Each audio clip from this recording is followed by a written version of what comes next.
Hey everyone, it's Melanie Ham. Welcome back to my channel. Today's video, we are going to be doing this ripple crochet blanket. Super excited to share this one with you. Beginner friendly, easy. This is a good one for watching a movie, hanging out with your friends and family. Doesn't take a whole lot of counting or brain power to accomplish this project, which I love. This is actually the first blanket that I ever made. This one right here. Funny enough, I never finished it. See I never finished it. I started making this blanket when my husband got home from Afghanistan in 2010.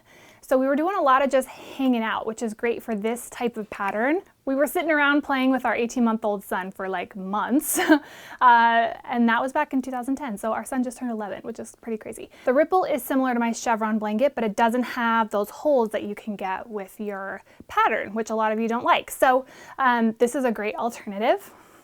Modern fall color palette. I've got a little ridge detail on here that is optional. All of that stuff can be found at the blog. Sizing, yarn options, modification options, all that stuff is going to be found. My first link down below is the blog post. This video is going to just be the tutorial on how to accomplish this blanket. If you find my tutorials and my videos valuable, give me a thumbs up and subscribe. It's a great way to tell YouTube that they should show my video to people, which is really, really helpful. So let's jump right into the tutorial. I'm going to show you how to make it. All right, let's get started on our blanket. So when we are first starting, in case you're kind of new, I pull yarn out from the center. I'm going to be using my Clover Amour hook, which is my very favorite hook.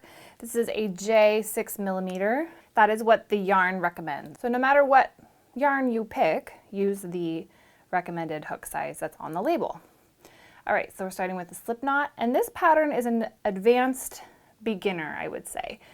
We are going to be doing some decreasing stitches, and I don't recommend tackling a large blanket for your very first couple of projects. I would recommend scarves or maybe washcloths or some different smaller projects to get you in the groove of learning these stitches first. What we need to do is multiples of 16 plus 3. So your number needs to be divisible by 16, and then we're going to add 3 for our turning chain. So I'm going to do 208. So we're going to do our foundation chain of 208 plus 3. So you can make that 208 number a little bit different, but make sure it can be divided by 16, which is going to be our multiple. We are going to start with our foundation chain, and the big thing with foundation chains is to make sure that your hook is doing the work for you.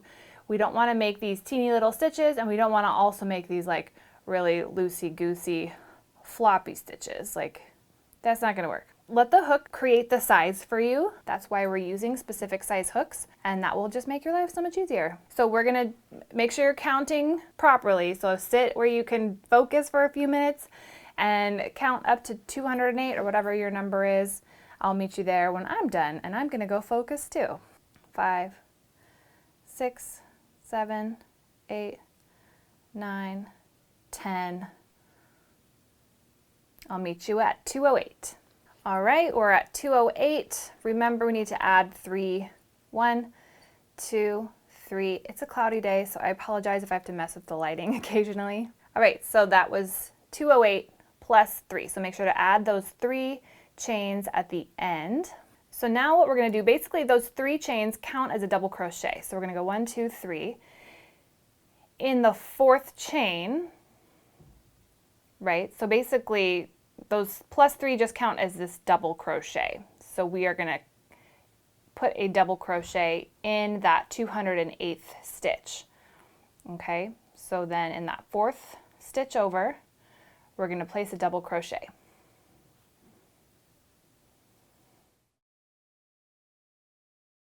So this turning chain counts as a double crochet, and then this guy. Now we are going to do 5 double crochets, 1 in each. So yarn over, insert your hook, yarn over, pull through, yarn over, 2 loops, yarn over, 2 loops. And we need 5 of those. I like to insert my hook underneath 2 strands.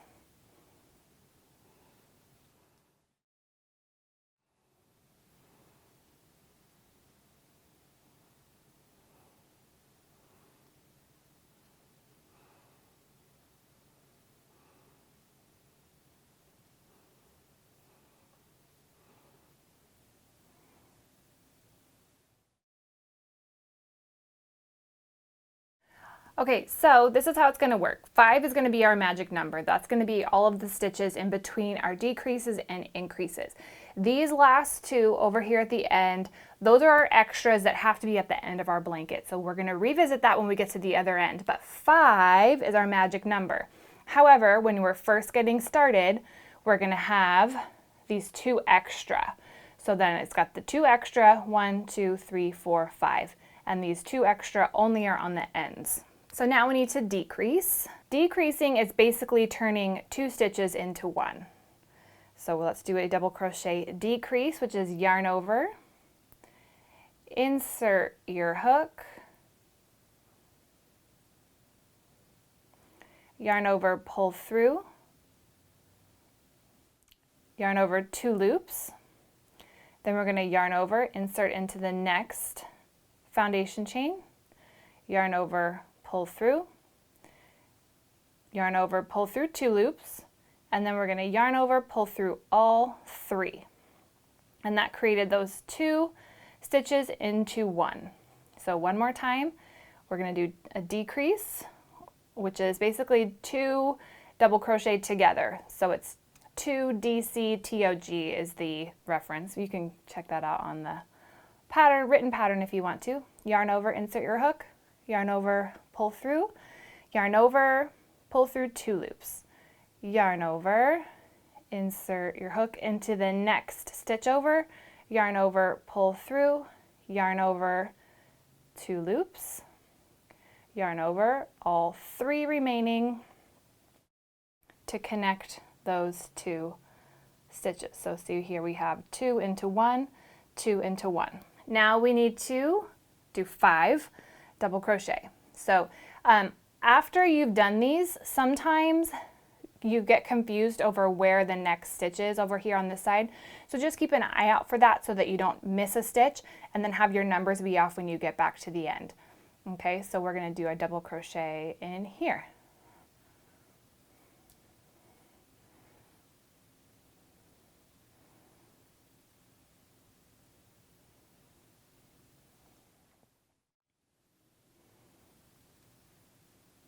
Remember, 5 is that magic number. Okay, so we had our 2 decreases, 1, 2, 3, 4, 5. Now we need to do our increases. So here was my sample that I made when I was working out the multiples. So these are our decreases over here, up into our increases here, back down. So there's 5 stitches in between. So we need to add some stitches in here, take away down here, but all the numbers end up working out. We need to do 2 double crochet in the same stitch.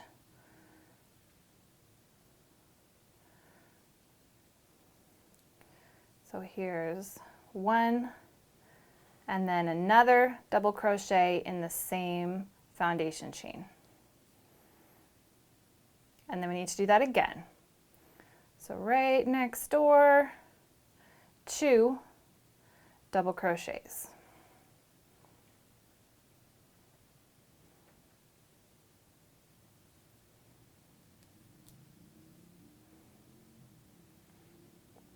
So we've got that. Now we need to do 5 double crochets again. Remember, 5 is that magic number. I'm going to go a little faster and speed this up.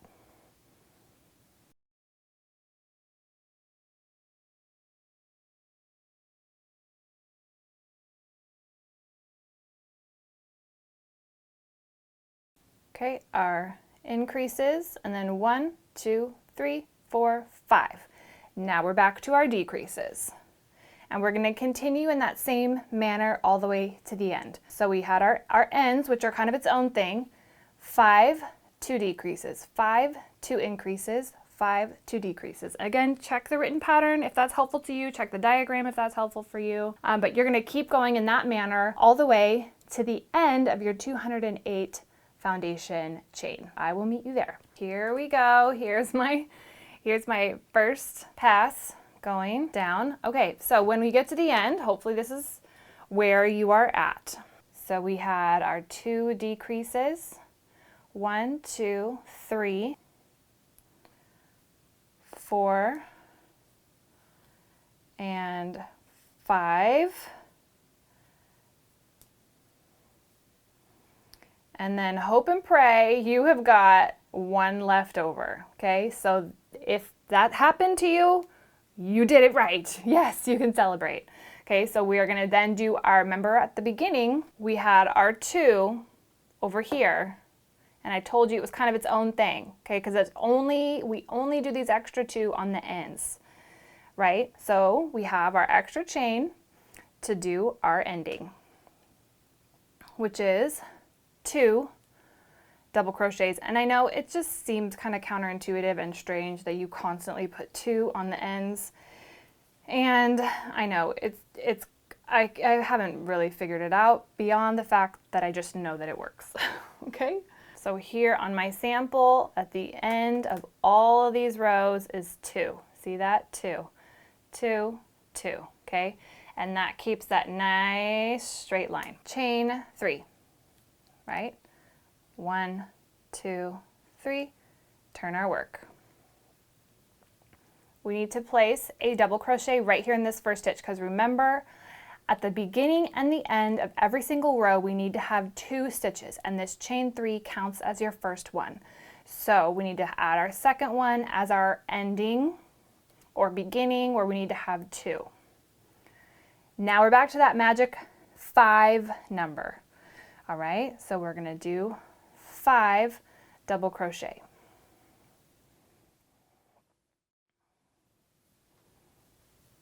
2, 3, 4, and 5.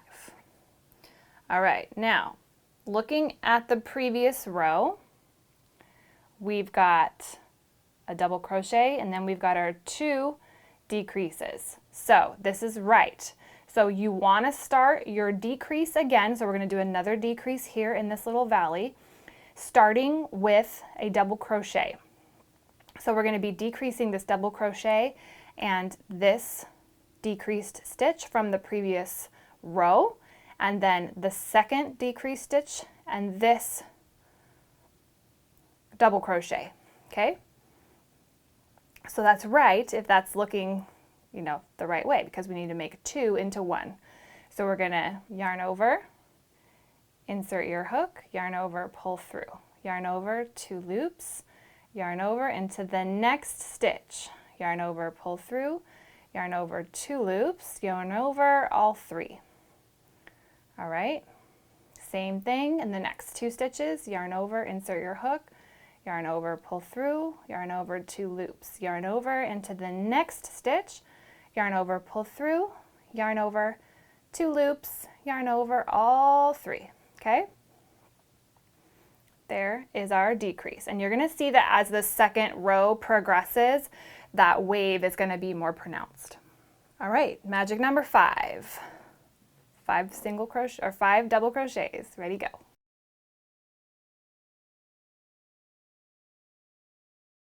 So we've got our decrease, decrease, 1, 2, 3, 4, 5.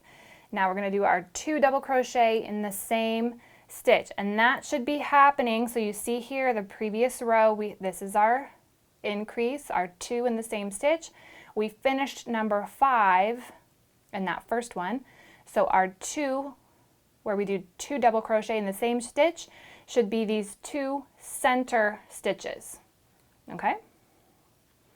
It's just a way to double check yourself and make sure that you didn't accidentally add an extra stitch or not do quite enough stitches, so that all of those stitches are happening in the same location throughout your entire blanket.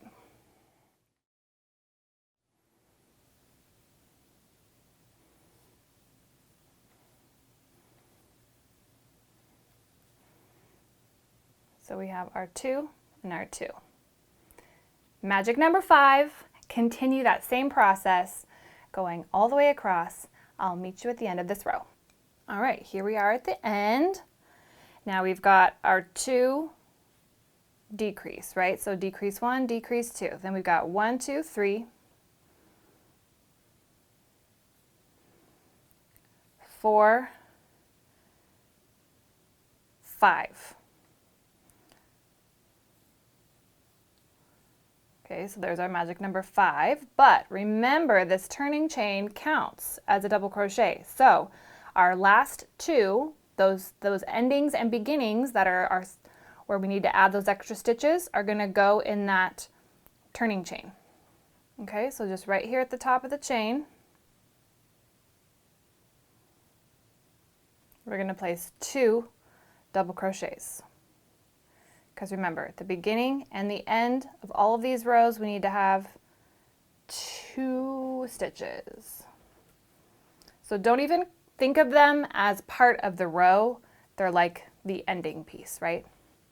So we had our 5 and then our ending, which is those 2 stitches. Here's the blanket that I showed you at the beginning of the video, and this one is showing 2 rows, but this is how it would look if you wanted to do 2. This is a very similar weight of yarn, so up to you, won't really matter. I'm going to do 3. So that means we're going to chain 3, 1, 2, 3, turn our work, and we're going to continue down for our 3rd row. So I'll meet you at the end of the 3rd row and show you how to change your colors. And one little detail thing that we're going to do. Okay, so I want to give you a really quick tip as I'm finishing up my 4th row. I actually changed my mind. I was going to do 3 initially, but I decided to do 4, and I'll explain why in just a second. But one little tip is when you're doing these decreases, tension-wise, I don't ever tighten my stitch after I create it. So when you make your double crochet, try not to tighten it after the fact with most of your stitches. I do, however, tighten it down with these decreased stitches because there tends to be a little kind of gap. I'll show you where it tends to happen. When you come over here in the 2nd stitch, you do 2. So see how this kind of spot can be a little larger? So it kind of can create this little bit looser stitch. So for the decreased stitches, I actually do tighten it down once I'm finished making it, just to keep those nice and tight so we don't have spots of our blanket that have larger spaces. That's not a good habit to be into for the entire blanket though, because that can really tighten out your stitches and mess up your tension as you go. So really you want to let the hook do the work for you. You want to let your yarn be gliding across your hands, but you don't want to be tightening down every single stitch. As I'm going, I'm stitching and I'm just going right into the next one. There is no tightening happening, none of that, as I continue with my double crochet. Okay, so just a little tippy tip kind of thing. Okay, we have our 2 decreases, 1, 2, 1, 2, 3, 4, 5. Then we're going to be putting our 2 in the ends and switching colors. All right, here is our turning chain. So we need to be placing, remember, 2 stitches in there. So here's double crochet 1, double crochet 2. We're going to pull through 2 loops, but when you still have 2 on your hook, you're going to grab your new color and you're going to pull through with your new color. And it kind of gets a little loosey-goosey here, so then I tighten everything down. Chain 3, 1, 2, 3. Turn our work. Now this is an optional little step that I'm going to do the 1st row of my new color in the back loop only, and it's going to create this little ridge detail. So that will only be every 4 rows. I feel like it's annoying to do stitching in the back loop for like an entire project because you have to be, it slows you down because you have to be more specific about where you're placing your hook. And so I find that it really can add a lot more time and frustration to your projects. So I only do it very sparingly. So how we're going to do that is yarn over, and in this 1st stitch, instead of going underneath the 2 strands, we're going to go underneath just in this back loop. Now it can tend to stretch a little bit, so I end up putting my fingers to kind of cover that and secure that stitch a little bit more so that I'm not stretching it out. And it's going to create this slight little ridge. And the reason why that needs to be on the 4th one is because this is the right side of our project. So we see this is our foundation chain and then stitching in the front of our foundation chain. This is the back, so the bottom looks different. This is technically the back side of your work. this is the front side of your work. And so we want that little ridge to happen on the front side of your work. So that will only happen on those even number of rows, if that makes sense. So if you only want to do 2, if you're going to go on your 3rd pass, you want to make sure you're facing the front of your work when you're doing the back loop only. All right, just a little tidbit. So we're going to yarn over, back loop. And again, I like to kind of place my thumb there and help so that it's not pulling up like that and creating like this larger hole.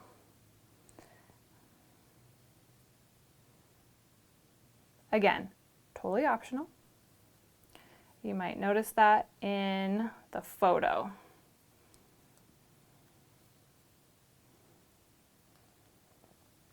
So it's the same exact work going all the way down. You're just going to be doing that in the back loop. And then you can cut your gray. There's going to be too much space in between the next time we do gray, so we're not going to travel it up the side.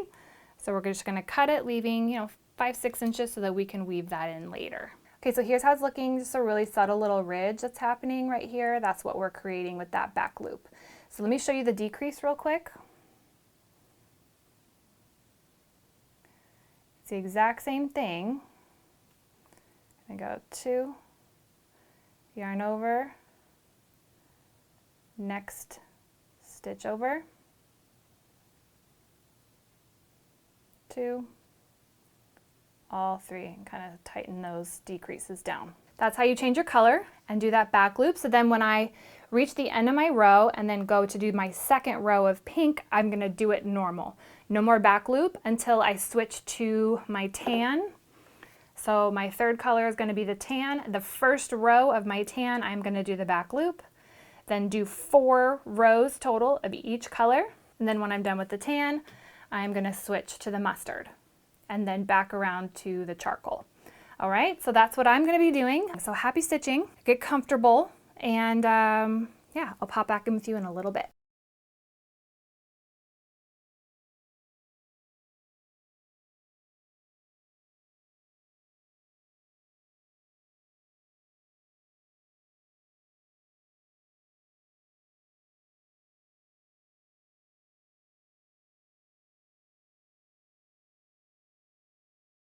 All right, what'd you think? Not too bad, right? Let me know if you have any questions. Happy to help you guys.